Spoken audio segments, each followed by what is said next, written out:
Hi, Shar and Aileen. We're going to wait just another minute or so just to let anyone coming in now join us, and then we'll get started. Thank you. Sure.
I'll give it one more minute.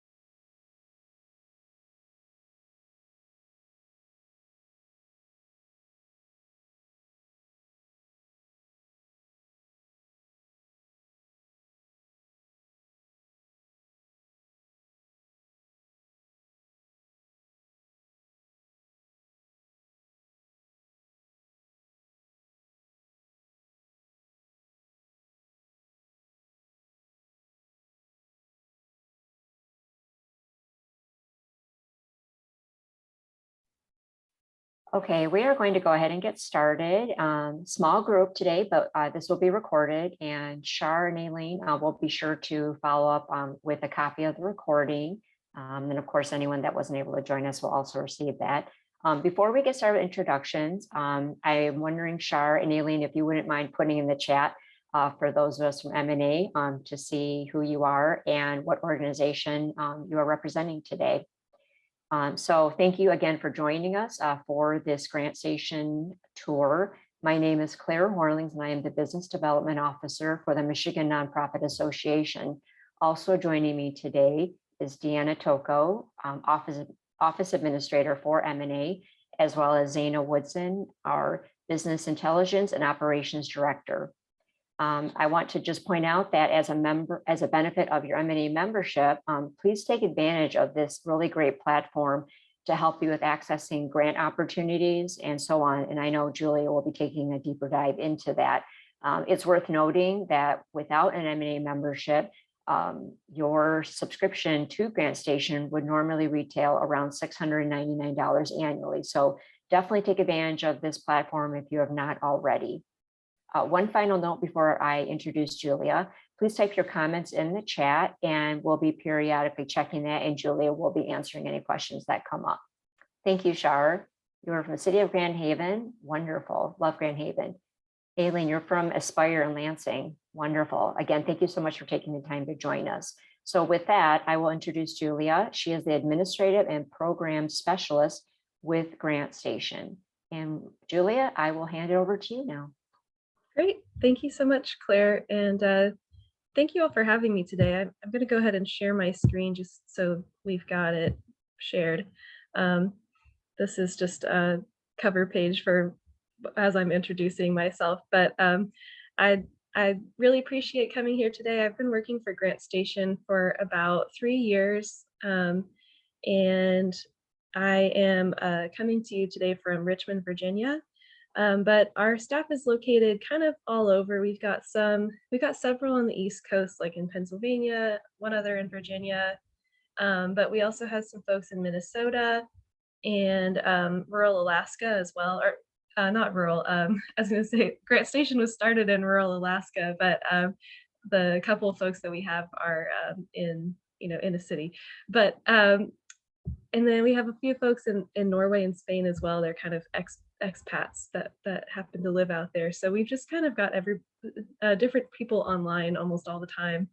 Um, but but yeah, Grant Station was started in 1999 in a little cabin out in Alaska by our CEO Cynthia Adams, and it did not have the cabin did not have running water, but it did have the internet, so that's all we needed. Um, but anyway, we're glad to be here now, and thank you all so much for having us today. So one of the first things that I want to show you as you're joining us is how to log in to GrantStation from the M&A website, just to get us started. And then we'll do a whole demonstration about what there is to see on the website. Okay, so here I am on the M&A website. I'm going to log in as a member. And I've already saved my info here. Okay, and so after I log in, I'll hover over membership and go to my membership benefits. And then I will click on the GrantStation logo. And then I will click on this GrantStation button. And now I'm in. It's saying, welcome David Price. That's our IT guy. He's the guy that had the M&A login, the credentials, but we'll just pretend that I'm David for now. So let's go ahead and talk about what you're seeing in front of you. So this is the homepage of GrantStation. And a lot of what we're going to talk about today is what we call our key features here at the top. These are all these drop-down menus up here.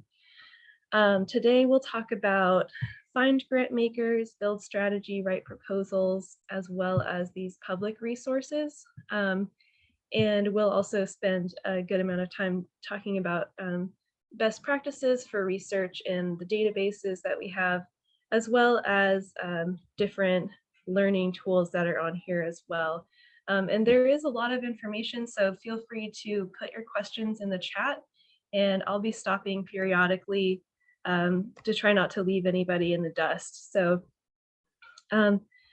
just to tell you a bit more about GrantStation, we consider it to be more than a website, but really just a set of tools and resources that helps organizations identify and secure grant dollars. So I already mentioned that we have a set of searchable databases that are filled with current grant opportunities, but we also provide tutorials on grant seeking, and we try to keep you up to date on the latest philanthropic trends. And we really pride ourselves on publishing current and forward-looking information about grant makers here on our website. So the first thing that I do want to do is go into the databases, but before we go into that, I want to talk to you about what the profiles look like within the database. So let's scroll almost to the bottom of this homepage to our funding alerts. We have national, local, Canadian, international funding alerts here at the bottom. And what these are is just once a week, we change the opportunities that we post here and just try to sprinkle throughout the website different opportunities.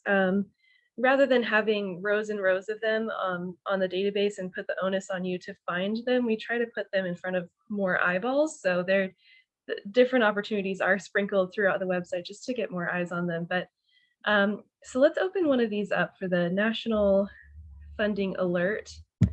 This one is New Schools Venture Fund, and it looks similar to all of the rest of the profiles in our database, which is why I wanted to talk about this before we go jumping in.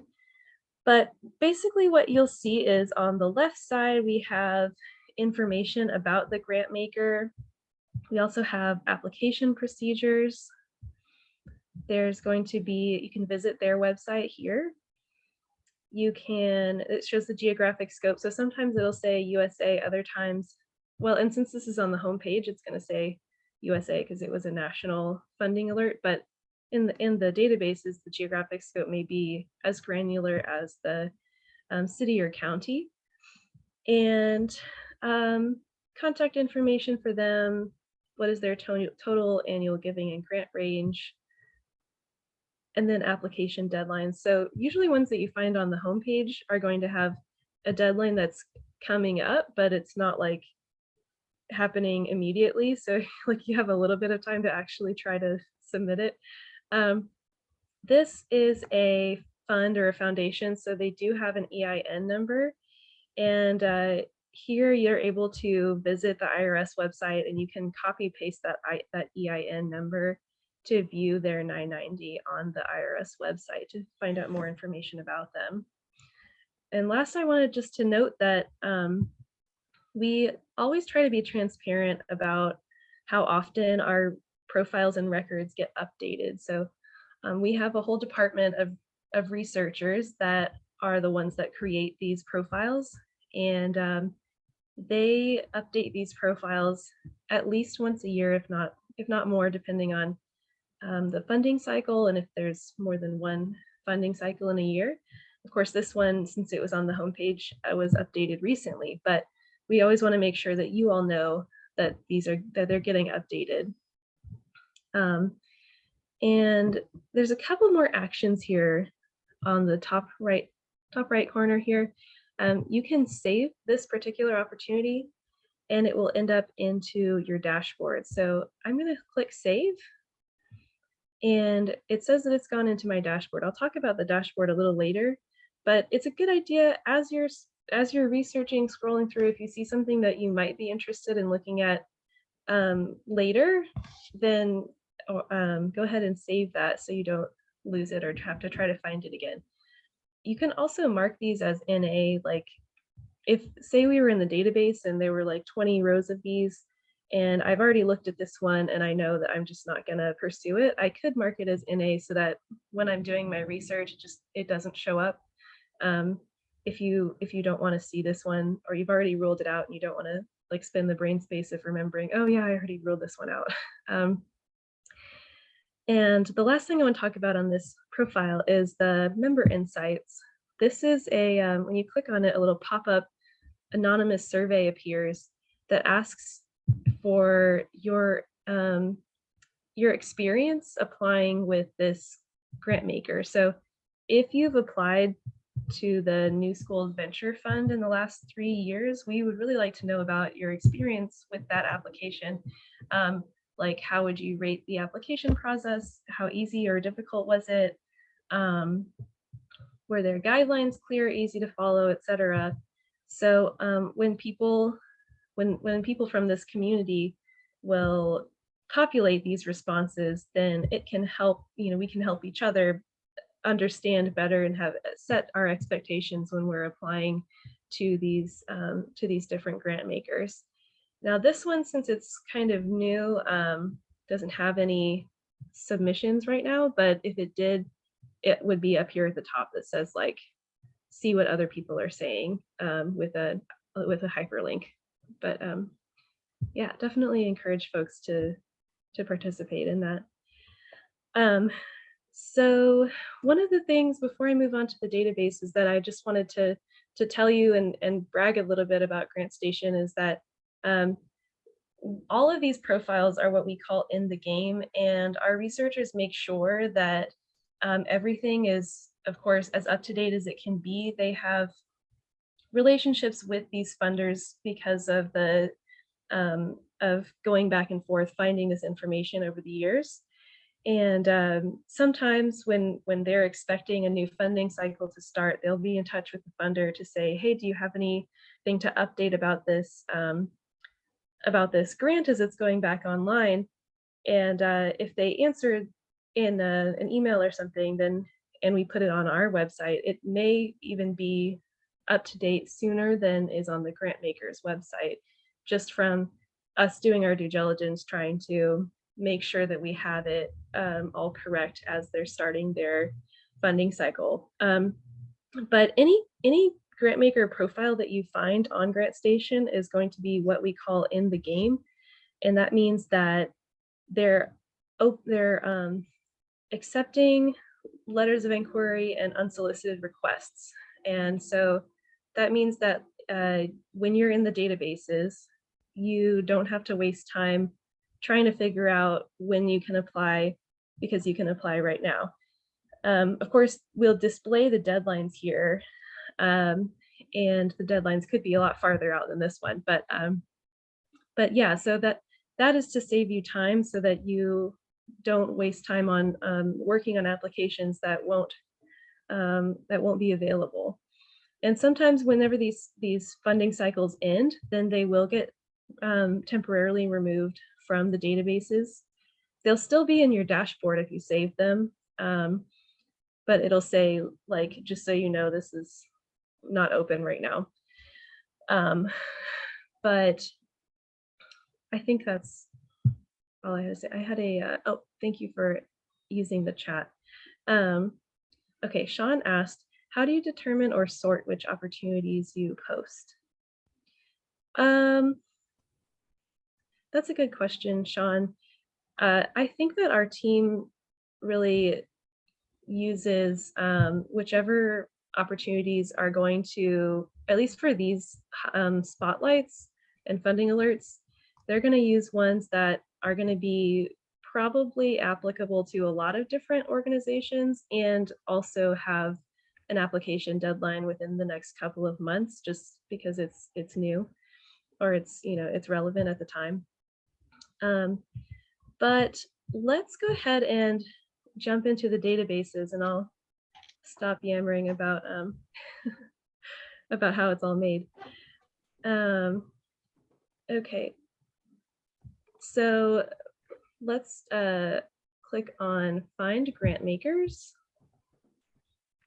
And the first thing that I do before I go into the databases at all is I go into this search terms page at the bottom. And this is not a database. It's basically a very long landing page full of keywords. And the way that you use it is by entering keywords here or selecting a category based on your mission or your project.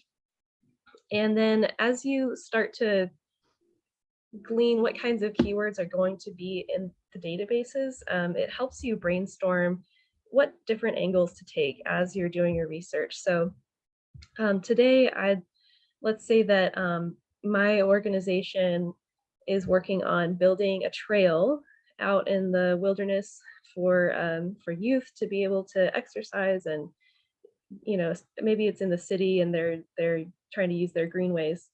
And I'm going to involve the youth as well in building the trail, so we're going to make it about them.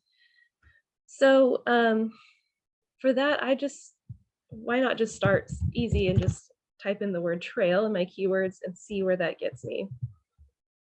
Okay, so that narrows my category down to environment and animals, and then there's a subcategory called trails.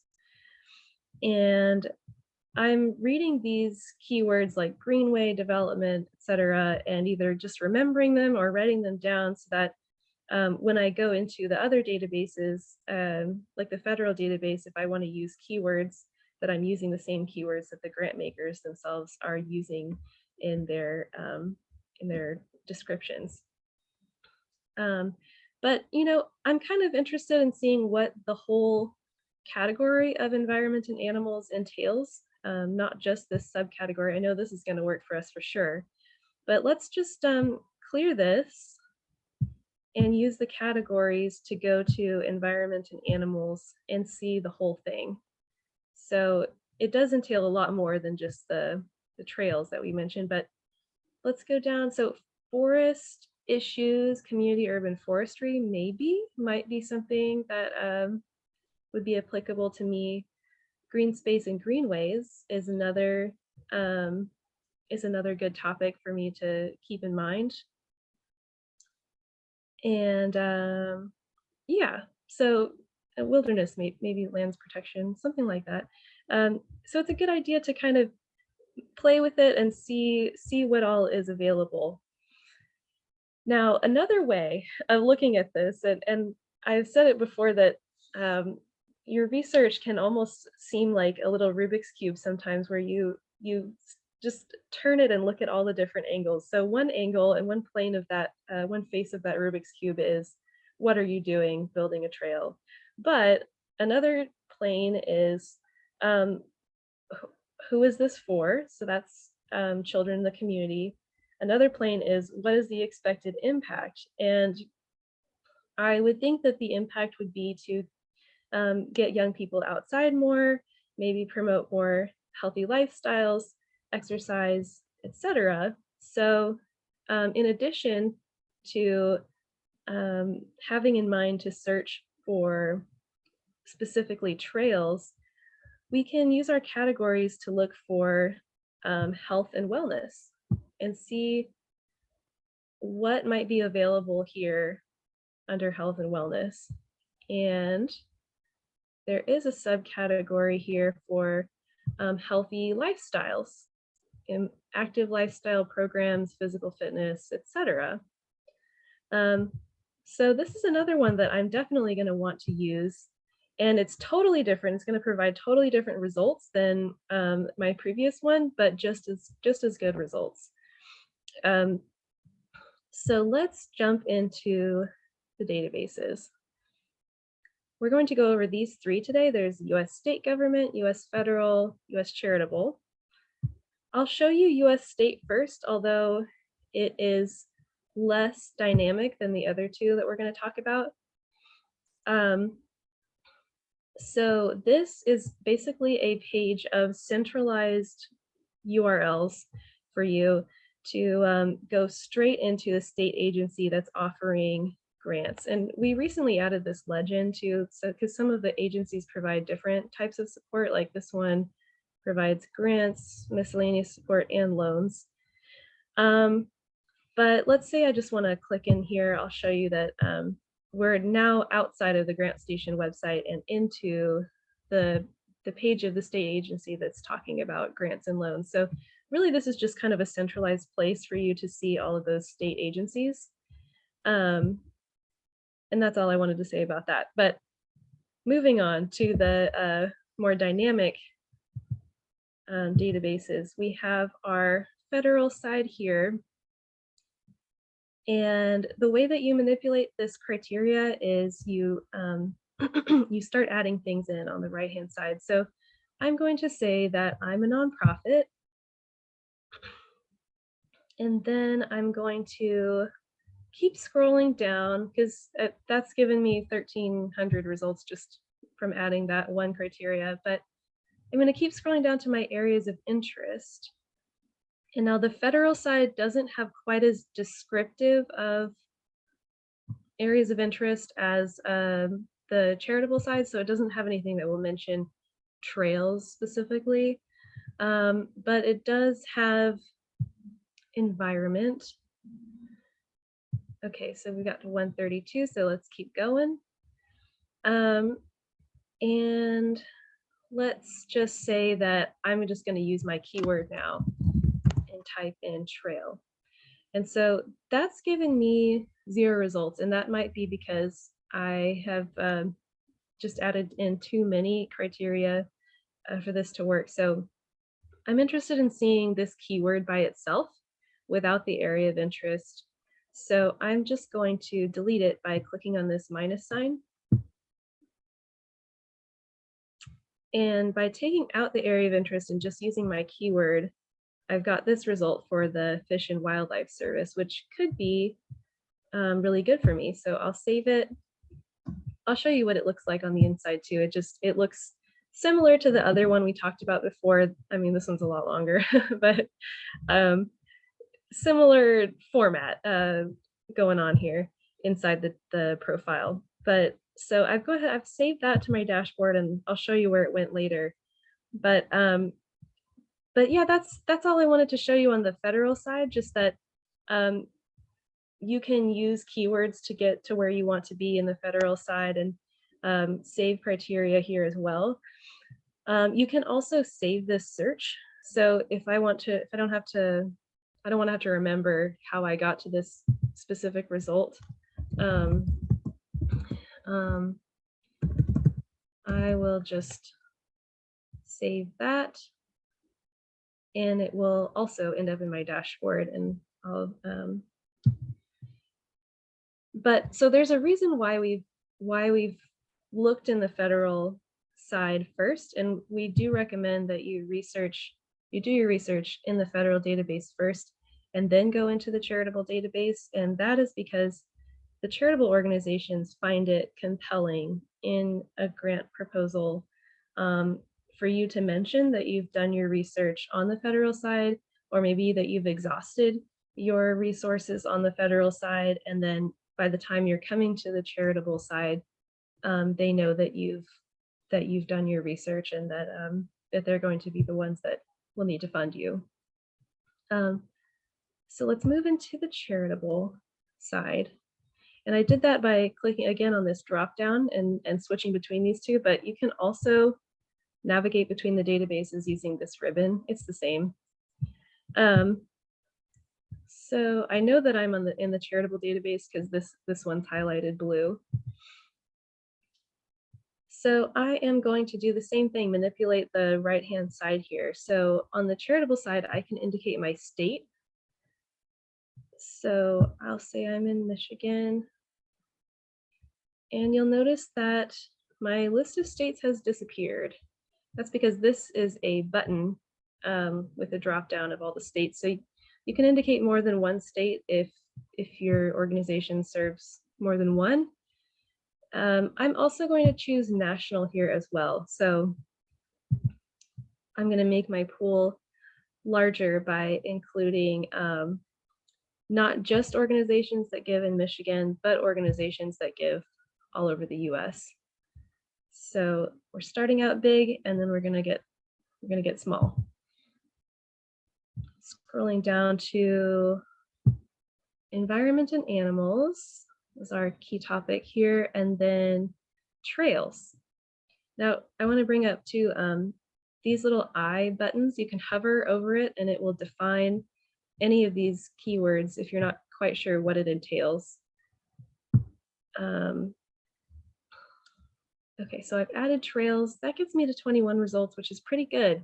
We like to say, if you're imagining like an afternoon's worth of research, a really good number to shoot for is between like 10 to 15 results, just for you to be able to eyeball. Like 50 results sounds like a good amount of results to have, but it would take a really long time to actually digest that information. So we do recommend making like a lot of slightly different, very narrow searches, and then saving them all. But so this one, 21 results is good. Like I said, we can also change the angle here by indicating our target population. So let's say this is for children and youth, and that gets me down to 9 results. So that's another good one. So I'm just going to stop and save this one and call it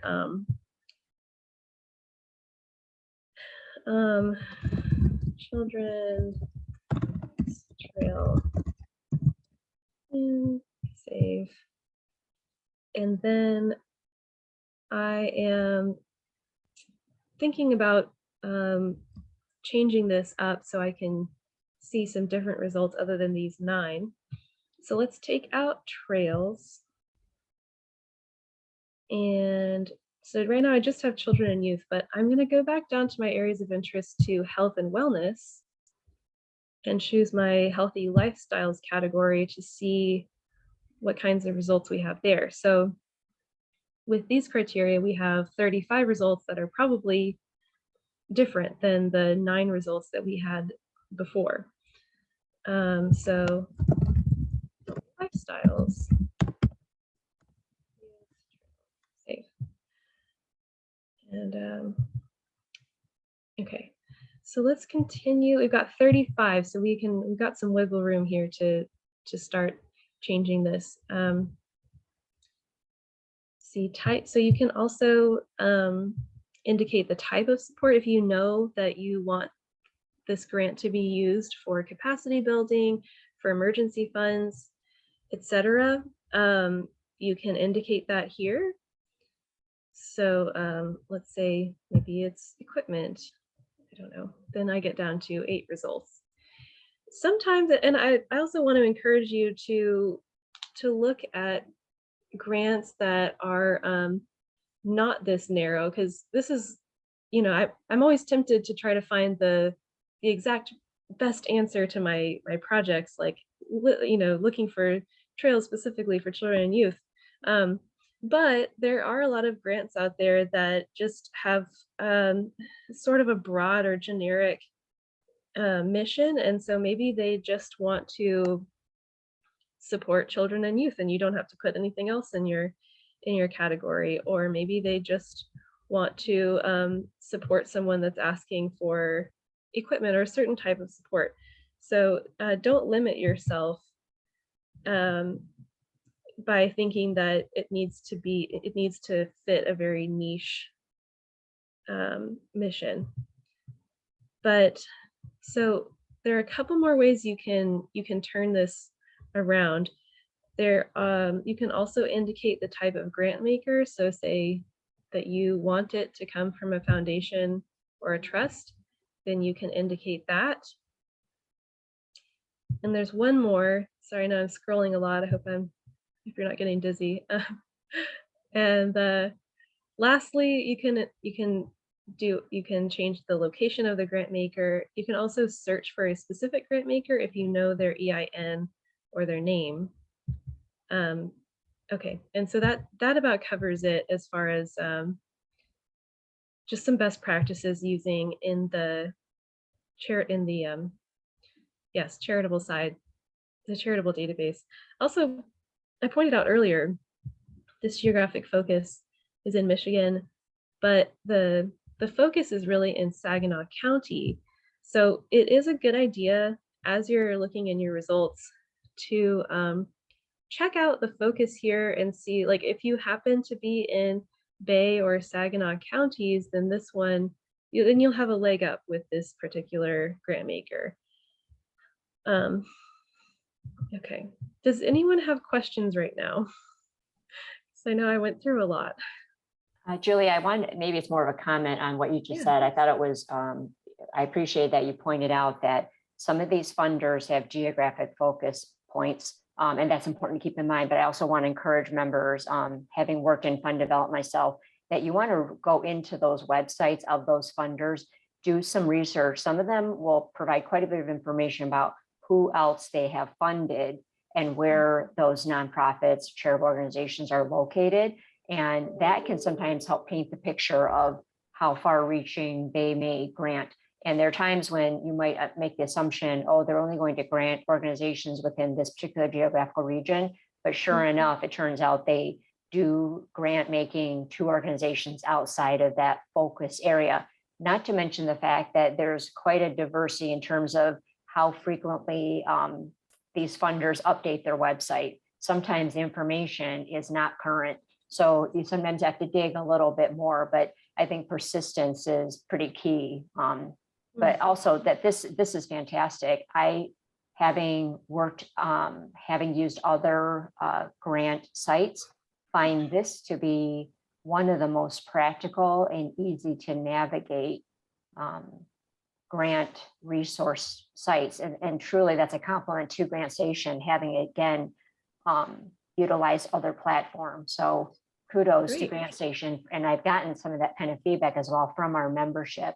I'd be curious, not to put anyone on the spot, but Sean or Shar or Aileen, have you all had a chance to utilize GrantStation or go in and take a look? Are you using other resources? I think it's helpful for Julia to know, but also for us at M&A to be aware of how much this resource is being utilized, how helpful it is, any of those kinds of takeaways.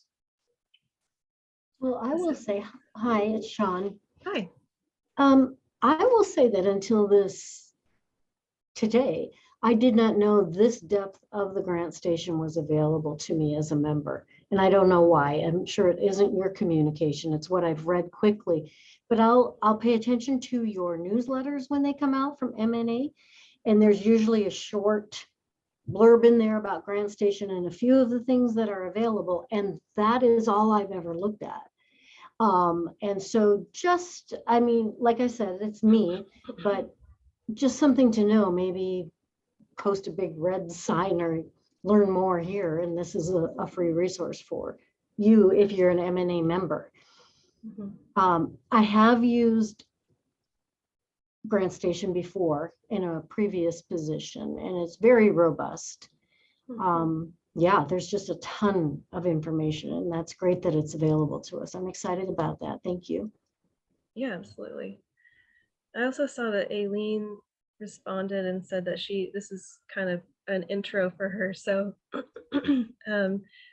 wanted to point out, of course, they're recording this, but if you want to watch more videos, we have under our About up here on this drop down, there are some how-to videos to get further acquainted. And there's a couple other subjects that I'm not going over today. But Shar, did you want to add anything? Like I see you. Okay. Yes, I have used GrantStation also in another role that I held in the city of Grand Haven. And so maybe this question, not related to GrantStation, but to the MNA, would the city as a municipality qualify to be a member? As long as we have 3 segments for our membership. One, which makes up the majority of our membership, are nonprofit/charitable organizations, but that can also include governmental entities. And then we have business members who, generally speaking, are for profit. And then we have career development.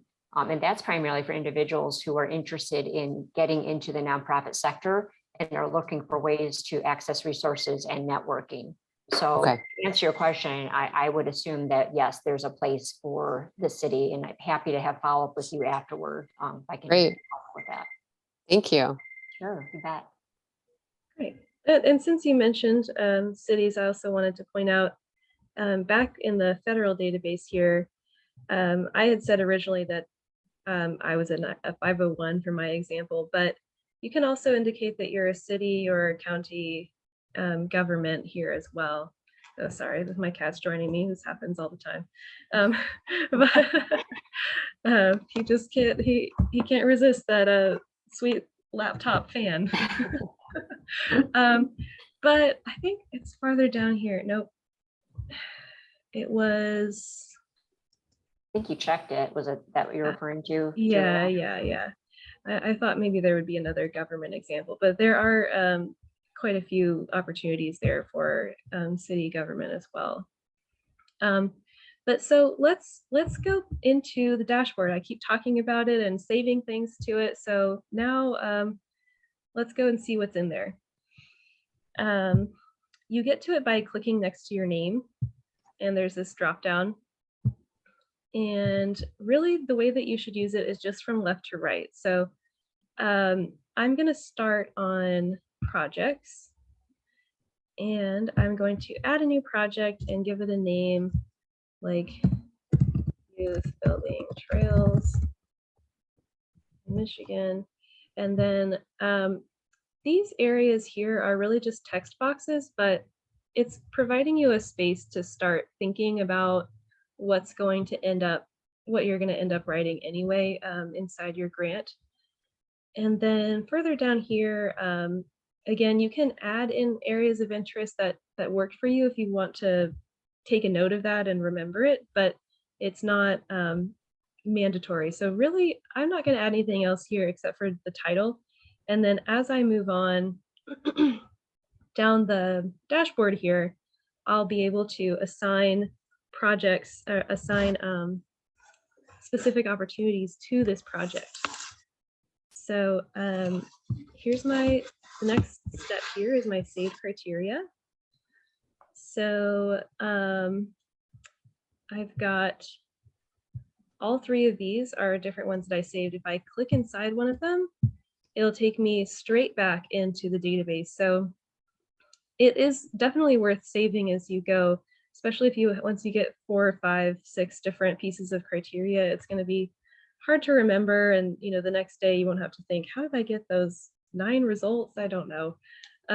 It's also a good idea to, if you have one of these that just works for you, to keep checking it, because these two databases are very dynamic, and there might be 35 results today and 37 results tomorrow. It just kind of depends on what the research team is doing.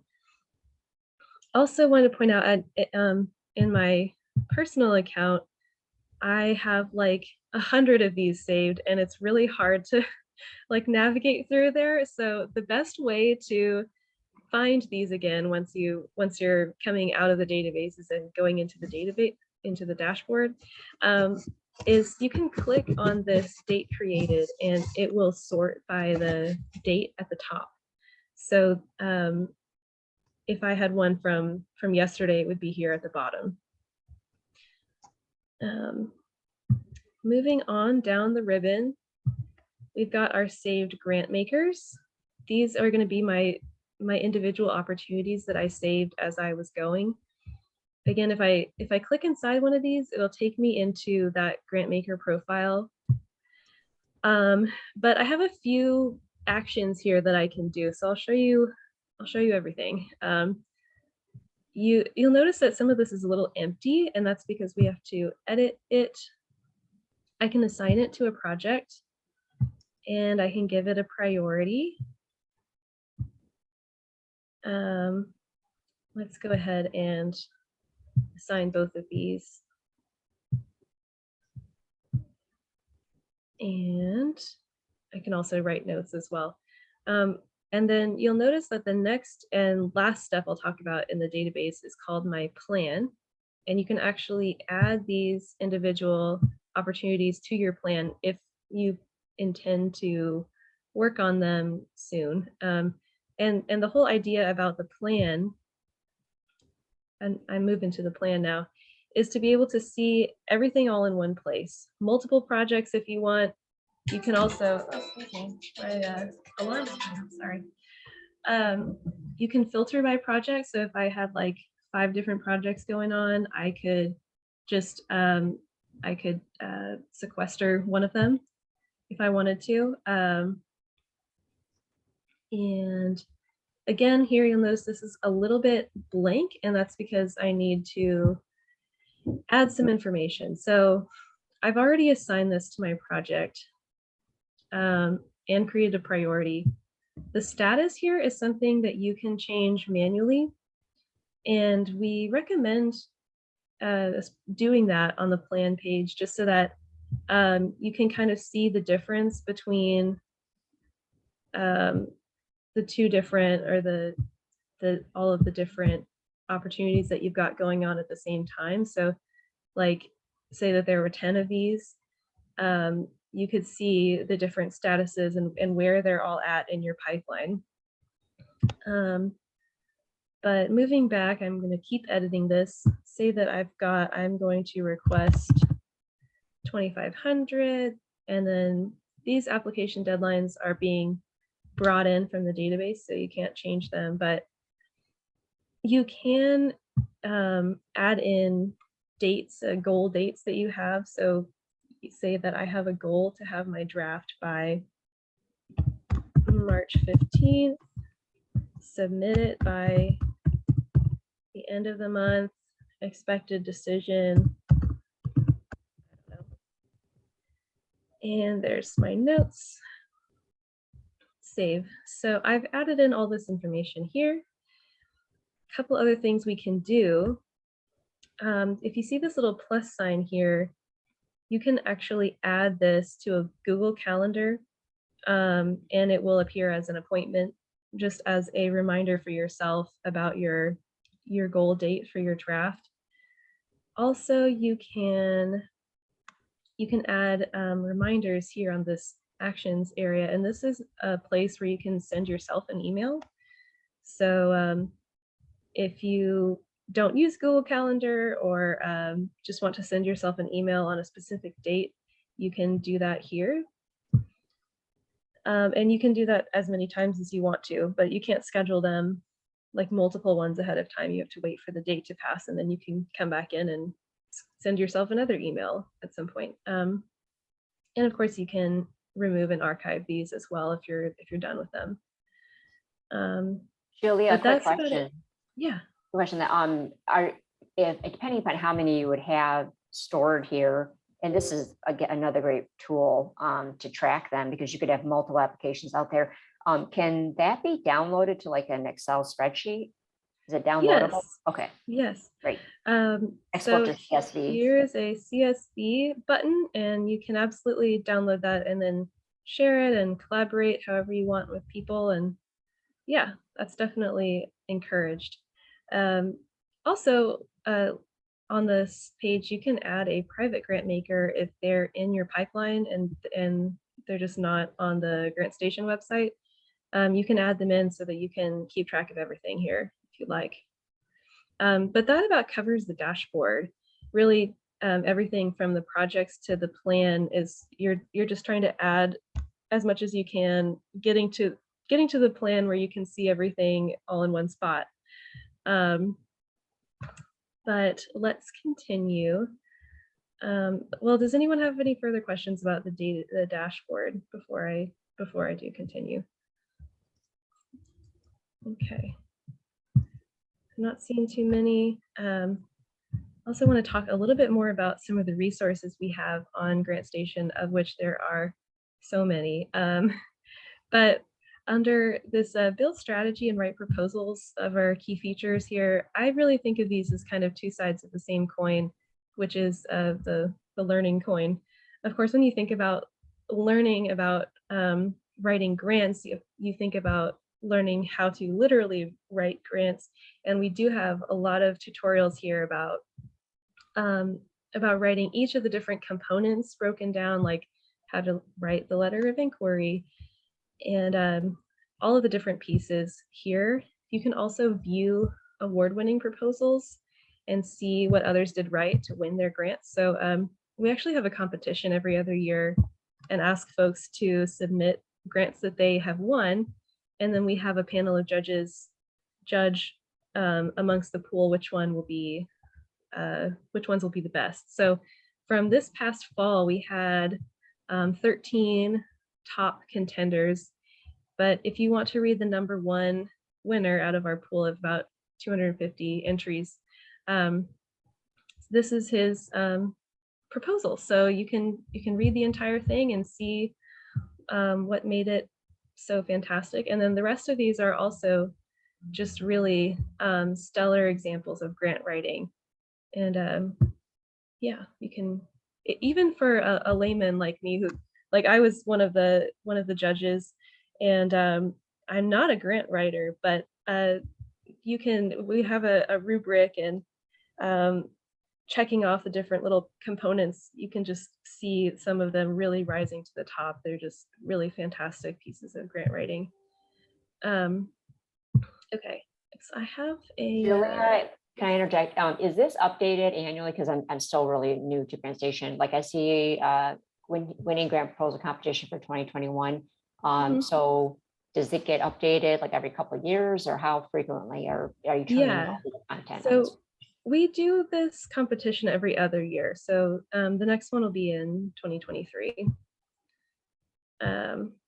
But so that covers about our tutorials for writing proposals, but then the other side of that coin is learning how to build your grant strategy and how to have a strategy that's not just reactive to application dates, but is can be strategic across the course of the year. So one of the best tutorials for that is called Creating Time.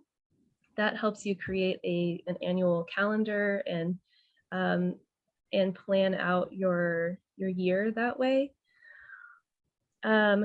We also have a couple of reports in here as well. We have a way of, this decision matrix is a way of helping you create a lead score for multiple opportunities that you've got going on at the same time. So let's say that, let's say you're looking at 2 different opportunities and they have an application deadline on the same day. And so you can't use that as your deciding factor about which one you want to pursue. This will help you decide between them using a lot of different factors. And we actually, a new thing that I didn't mention in the dashboard is that we've moved the decision matrix. This is sort of like the background for like the how and in the tool, but in the dashboard, if you go under saved grant makers, these are going to be your specific opportunities. You can create your decision matrix here and add your lead scores. So I'm going to click on this and show you what it looks like. And it's really just a little quiz, and you'll know all the answers to these based on your own organization. But like, do we meet their eligibility requirements? Is their funding consistent with our mission? And then, are we in their geographic giving area? Yes, kind of. Do we address their areas of interest, etc.? So as you're going through here, you're adding in scores and numbers that will eventually add up to a number here. So let's say my total score here was 19, even though I left some of them blank. Then the next one you did, I'm not going to fill this out, but you get the idea that you can compare them and see which one might be more likely for you to be able to win based on all these different kinds of data points. But yeah, definitely make use of that report.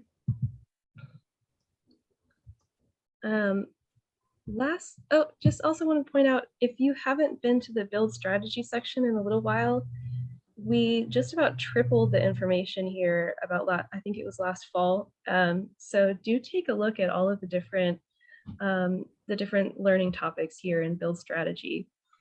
But the last thing I wanted to talk about is our public resources. We do have newsletters for the US, Canada, and international, and these come out every week, just to show you the current issue. Again, it's another place for us to highlight some of our upcoming grants. So similar to the homepage with our national funding alerts, these are going to be, the newsletters are also going to be a place where we provide even more different opportunities just to sprinkle them throughout and get more people to see them. More learning opportunities here. Another really good one is called Pathfinder. And I really like this one because you can tailor it to your own, to your own background. So when I click on this Pathfinder tool, it asks me some questions like, what is your role? Maybe I'm an administrator and my experience level, and then it asks me my topics of interest. So, and then it will provide me recommendations based on what I indicated as far as my experience level and etc. So it's really nice to be able to just jump in and not have to slog through information that you may already be aware of. But yeah, I love that you can tailor that. So that's Pathfinder under public resources. And one more report that we have that I love to tell you a little about is this benchmarker. It's a new report we have that's based on this state of grant seeking report. You may have heard of this. This is like an annual report that we put out every year. This is the team on the right side that helps with that. But basically, it is like an annual report based on a large survey of grant seekers over the course of a year. So we're currently working on this year's report. So the 2021 report is about 2020, if that makes sense. It's always about the previous year. So of course, the report about 2020 has all the details about how the pandemic affected grant-seeking organizations. There's highlights you can read here. And of course, you can download key findings, you can download the entire thing. One thing we found though is that while this information is really valuable, it's like an 84-page report. So it's a lot.